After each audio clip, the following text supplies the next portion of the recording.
大家好啊，歡迎翻嚟我嘅頻道。提提大家記得訂閱我嘅頻道之後，就可以第一時間接收到我嘅消息啦。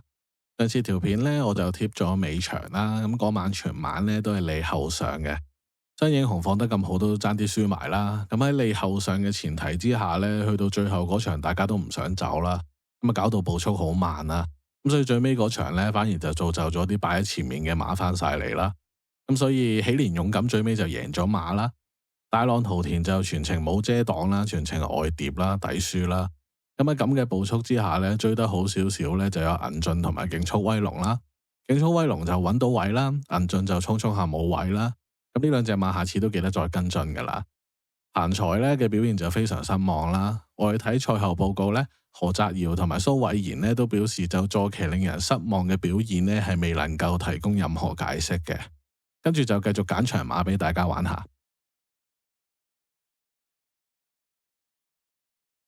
第二場3班1200米嘅賽事，呢場馬嘅局勢就比較混亂嘅，咁我就同大家分析下呢場馬，希望可以幫到大家揀馬啦。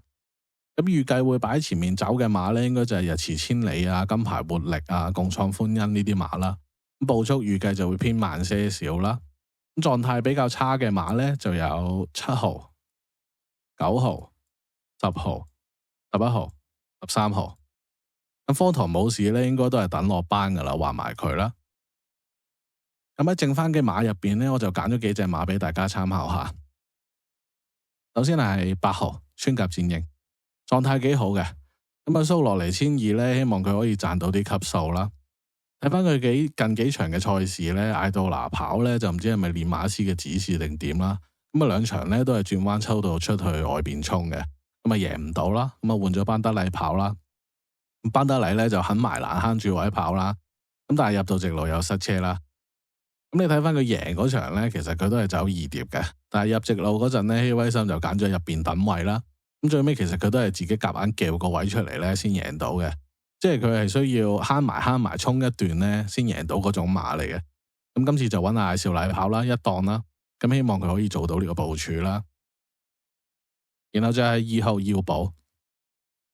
咁我自己揀馬咧就好着重睇佢神貨啊，狀態好唔好啊，有冇轉變，有冇改善啊？呢隻耀寶咧轉咗啲配備咧，就明顯睇到佢有改善嘅。而我亦都感覺咧杜遠欣同佢係特別夾嘅，咁所以都揀咗佢啦。